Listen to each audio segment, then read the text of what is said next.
Hi, AT from CNC at Home. I recently came across a YouTube channel called Who's the Voss. It's run by a guy named Andrew. He does a bunch of really cool woodworking projects. I will have the link to his YouTube channel down in the description. Check it out. I came across a video that he did where he made a, not quite a perpetual calendar, but what he called a forever calendar. And I redesigned it and did it on the laser. Turned out like this.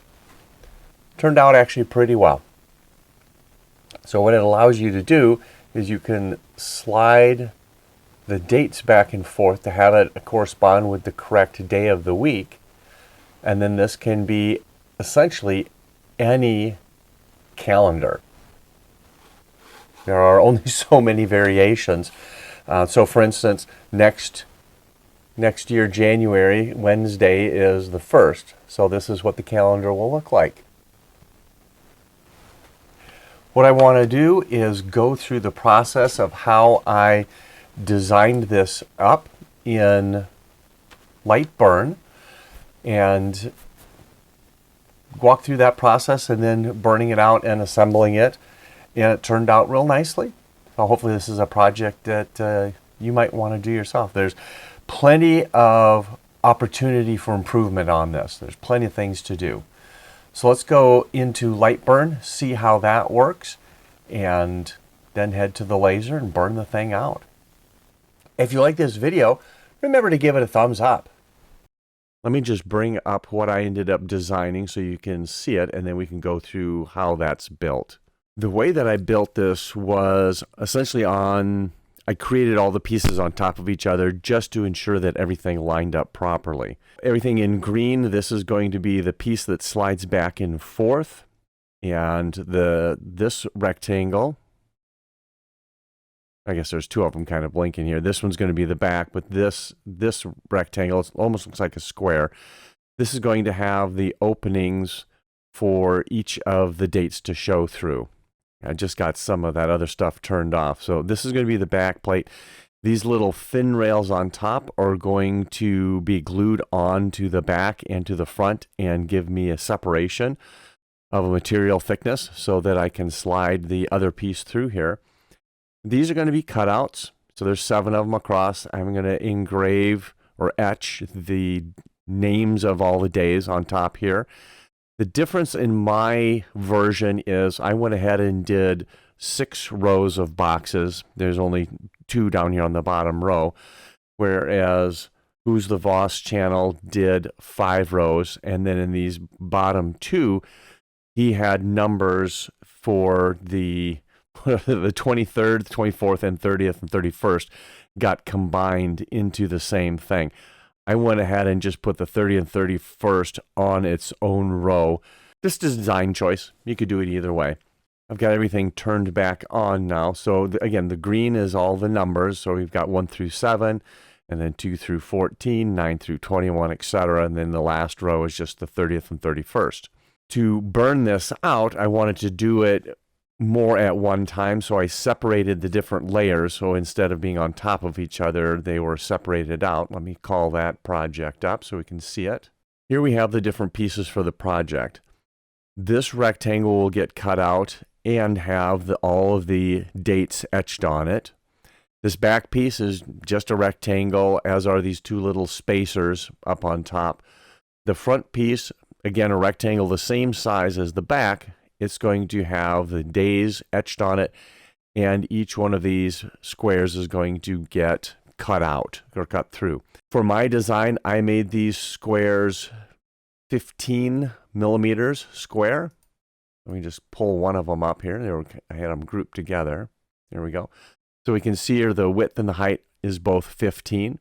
I have a 3 millimeter gap in between each one, both vertically and horizontally. And when I made this pattern, I duplicated it so that I could have this grid as well.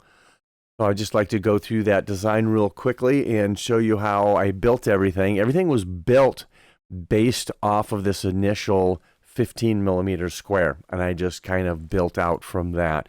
Maybe not the most efficient way, but it's what worked well for what I was doing. Let's go ahead and start or get a clean slate and see how this all works. If you like this video, give it a thumbs up. Let's start with our rectangle tool. And I will make a rectangle. I will hold the Shift key, which forces that to be a square. I will come up and say I want that to be 15. And we'll throw it down in the lower left corner. The next thing I want to do is create an array. So I will select my array tool and tell it that I want to have 7 of these in the X, and I want to have 6 of them in the Y. I have 3 millimeters of my separation. That's what I want to have. Say OK on that. I'm going to ungroup them because I eventually am not going to have them all grouped together. If we look at the template for all the dates, we see that we have 13 columns essentially. So 2 through 14, or that would be 1 through 13. So that's 13 columns in our different rows. So we're going to need to make some of those at some point as well. What I'm going to do is I'm going to select all of my squares that I have, and I'm going to right click and I'm going to duplicate that. I'll go ahead and say duplicate. And we know the dimensions here, so I'm going to move all of those over to the side. So the lower left-hand corner, instead of being at 0, is going to be basically my 15 plus 3, so that's 18, times, I want this to be in the 7th position, so I say times 7, hit enter, and now I have this nice big grid, 14, which is one more column than we need. I can go ahead and select all of those on the right-hand side and delete them. These are going to be my locations for all the dates. So I'm going to put those on a tool layer. I'll just go ahead and select everything, and I will put those on tool layer 2. Let's grab these. And I want to get 1, 2, 3, 4, 5, 6, 7. 7 of those. Right click, duplicate, and put those on the black layer. That's the position I'm going to want those to be in when we're done. I also want these to be raised up 3 millimeters. I'll just do a Control A, grab everything, and again, the lower left-hand corner, I'm going to say the Y position is 3 millimeters. I'm going to have them flush on the left and the right, so I don't really need to make this any wider. I do need to have a rectangle that goes around this whole thing. The rectangle for my calendar dates is going to be flush at the top and the bottom. The rectangle for this needs to be 3 millimeters higher and 3 millimeters below all these squares. I want to make a rectangle around the date squares, and I want it to be snug on the top, the bottom, and the left and the right. Let's go ahead and grab our rectangle tool, and we'll come down here till we snap to the corner. So click and drag, and it should snap to this corner, and there's our rectangle. Let's go ahead and put that on the blue layer. Oh, it is on the blue layer. Excellent. That way we can see that. I'm going to turn off my cutouts. So now we have a rectangle around where all the dates are going to be. For now, I'm going to keep it on the blue layer. When it comes time to cutting all of this, it will go on the black layer. That's the one I'm going to use as my cut layer. What I want to do is fill in the dates into all of these little squares. If we turn on my other cut area, we do have this grid of 7 by 6 that we'll be able to see through to see the dates. One thing that we don't need, these 5 squares will never be used, so I'm going to go ahead and delete those. This is what our calendar will look like. We'll also want to put our dates above here, or the days above here. We could go ahead and do that, I suppose. Sunday, and let's switch that to the red layer so we can see it. We'll have that fill in. Now it's a bit big, so let's go ahead and change the size of this and take a look. Let's zoom in here. Looks about right. Something like that. So we'll take this. We'll shift select our square, and then we'll just align those to make sure that it's where we want it to be. Now, to make sure these are all in a row, I'll go ahead and right click on that and duplicate. Now that I have each of those there, I'll go ahead and change the text. And I want to line each of those up.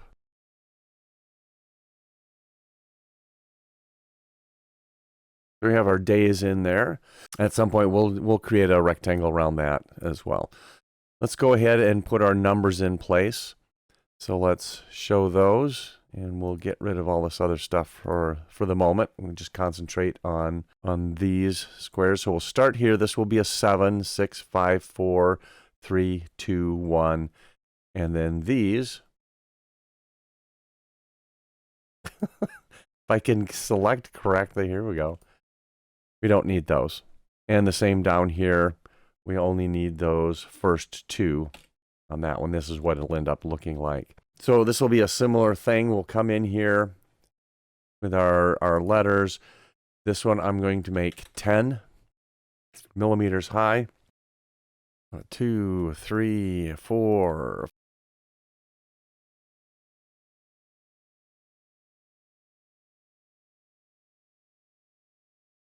So it's going to look a little different than this because I'm taking the 30, 31, and I'm putting that on its own row. But otherwise, it should look like this grid. So we have one kind of in the middle, and then we end with a 31 over there, one in the middle, 31 over here, and in my case, then I will have the 30 and 31 over here as well. Now we just need to get all these lined up properly.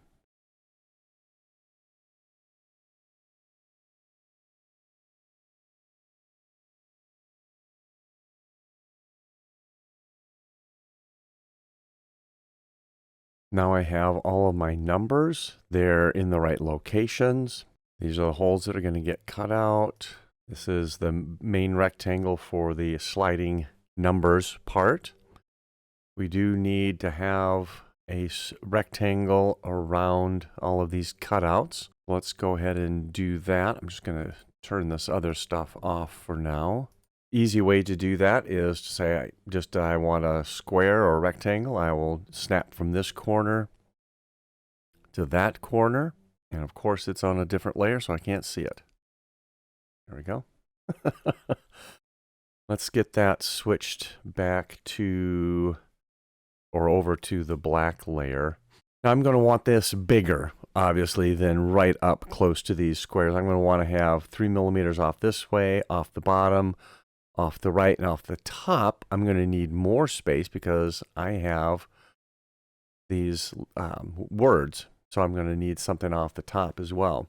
So let's do this. Let's take that square and we'll take its lower position and make it 0.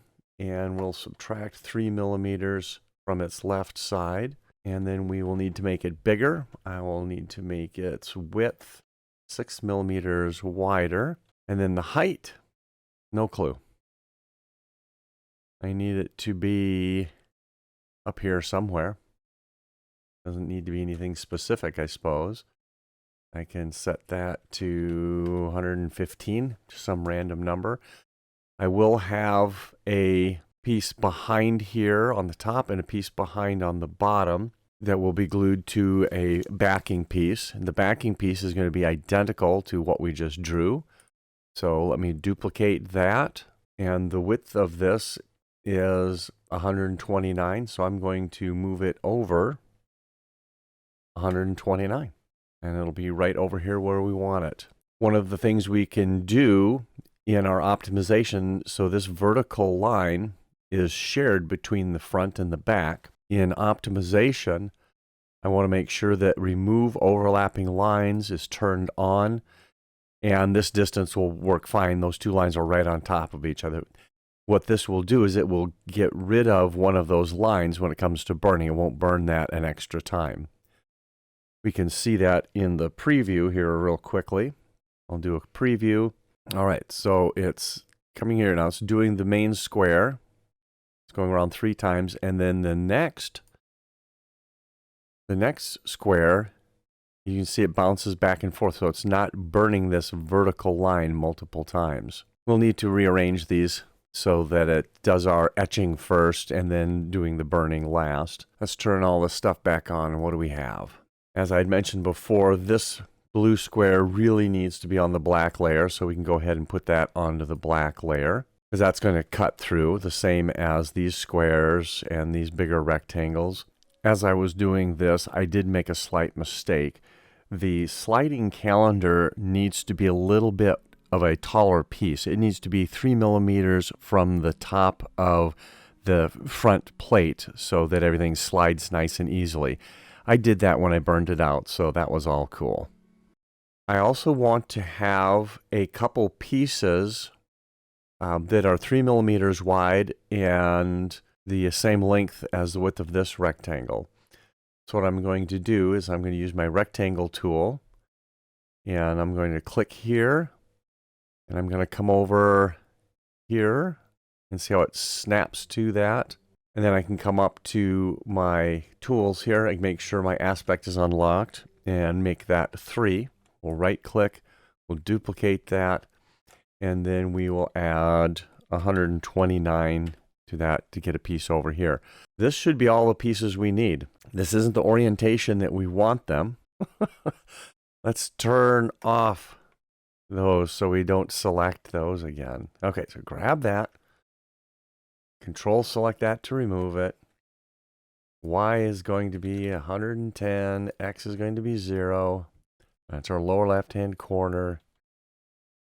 That should be what we want. Let's turn these numbers back on. This is what we're going to want to burn.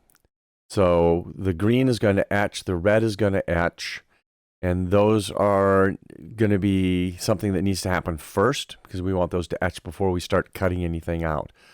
Then the last things we'll do are the black, and under optimization, I have cut inner shapes first, so these internal squares will get cut before the external edges of that. Now we'll notice here I am up off the bottom, my 3 millimeters, and the reason for that was when I was building this, I wanted everything overlapping. So let's just grab this whole thing and just put it down to Y of 0. I suppose we could have just clicked this piece as well. Now that's all down where we want it to be. And we don't need to have this gap. This could save us some time. So if we just grab this whole upper piece, and we were 2 millimeters high, so I'll just hold the control key and use my down arrow. That should be overlapping now. That will save us burning this edge twice, essentially. This is what we want to burn. It's going to be a very tight fit. I'll tell you that right up front, because the gap between the front and the back is going to be exactly the thickness of this material. What I'm going to do is put this on my belt sander and just sand off the back of it. So I will make this piece thinner so that it slides nicely in between these when we get that sandwich together. Let's head over to the laser and see how that burns.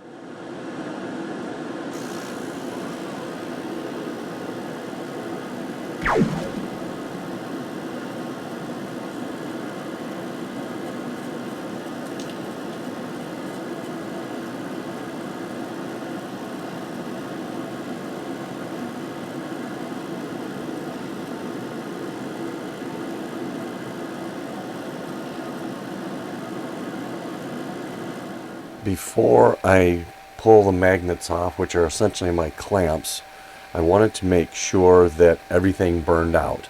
I was able to pull each of the calendar windows out, nothing was stuck, and I'm doing that because sometimes with the craft plywood things don't burn all the way through because of impurities or something in the plywood.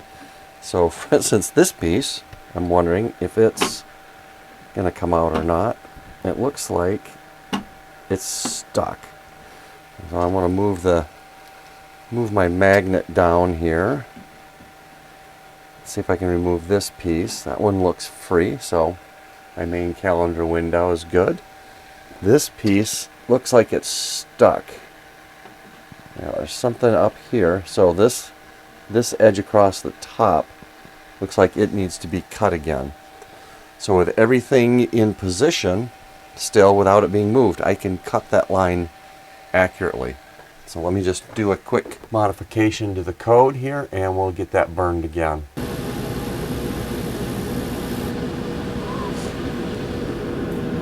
Still doesn't seem to be cutting all the way through. Oh, maybe it did.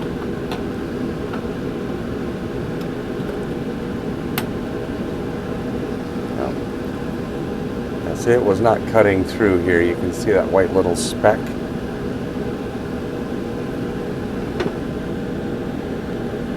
So our little piece is having the same issue. There's a glob of something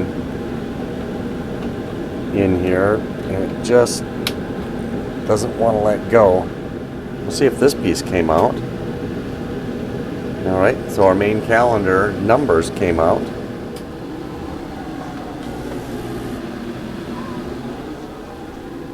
So we can clearly see where it didn't burn through, mainly this big chunk and a little bit here. On the back side of that, it really took some burning through. I don't even know how many times I've tried cutting through that. But there was a glob of glue or something from the lamination process of making the craft plywood. This is essentially what the calendar will look like when it's done. I'll get this glued together and probably do a little sanding, make sure that this big calendar piece slides back and forth easily, but not too easily. So I want to sand the back of this piece because it's just going to be the same thickness as my gap, and I want to make sure that it slides in there. So we'll just go ahead and just sand for a little bit. Get the vacuum turned on.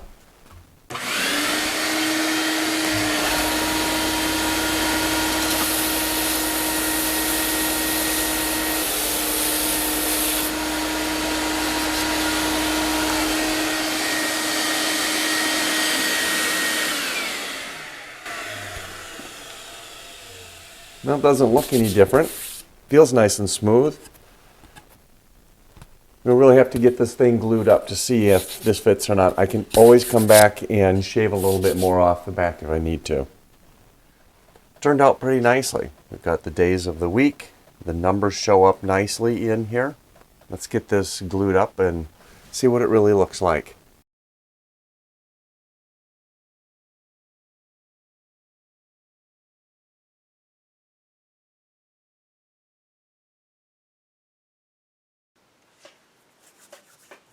While the glue is drying, I wanted to talk briefly about this little puzzle that I received as a gift a few years ago. And it's a fun little mechanism to calculate what days of the week in any given year, well, within a range of years, this is only good from 2017 to 2044, it will calculate essentially what day of the week the first of the month is on, or the second. So we use this little calendar down here. The way that it works is on this outer ring, you dial in the year you want. So we're in December of 2024, but let's say I want to know what January of 2025 is. So I just need to zip this around until I find 2025. It's on here somewhere. There we go. So I line up 2025 with January, which is over here. So I line up January 2025 over here.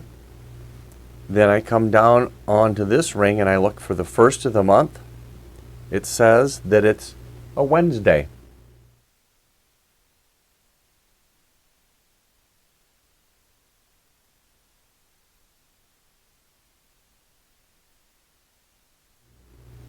That way, I'll be able to set my calendar properly. And I'll be able to do that using this fun little tool all the way through the year 2020 or 2044. I will put a link to this down in the description. It's currently out of stock. I don't know if they're going to make any more. It's a fun little tool. I'm sure there are several other ways you can calculate what the first day of a month is, whether it's a Monday or Tuesday or a Friday, whatever. I just thought I'd show you this fun little tool that I have. So I know how to set this for January at least. January 1st is a Wednesday.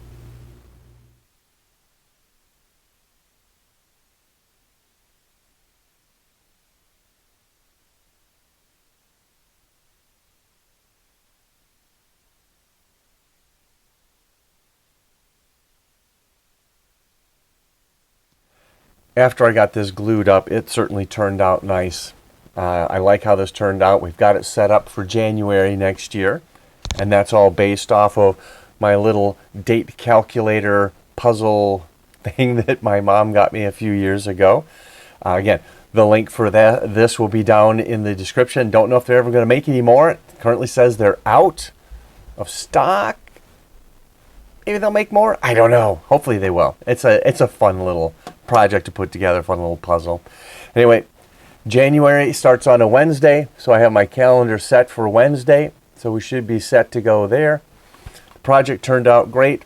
My modification works well, so down here we've got either the 30th and the 31st or just the 31st. That worked well. The thing slides nicely in here, so there's plenty of room. So the sanding that I did on the back worked out well. I don't know if I'd say it's too loose, but I wouldn't want it much looser. It's in there pretty good. It's about perfect. Anyway, I hope you enjoyed the video. Give it a thumbs up if you did. Hit the like button, whatever you want to call it. If you like the content of our channel, think about subscribing. That really helps us out as well. Enjoy doing your CNC at home projects.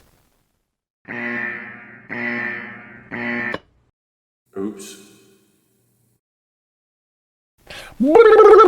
Done.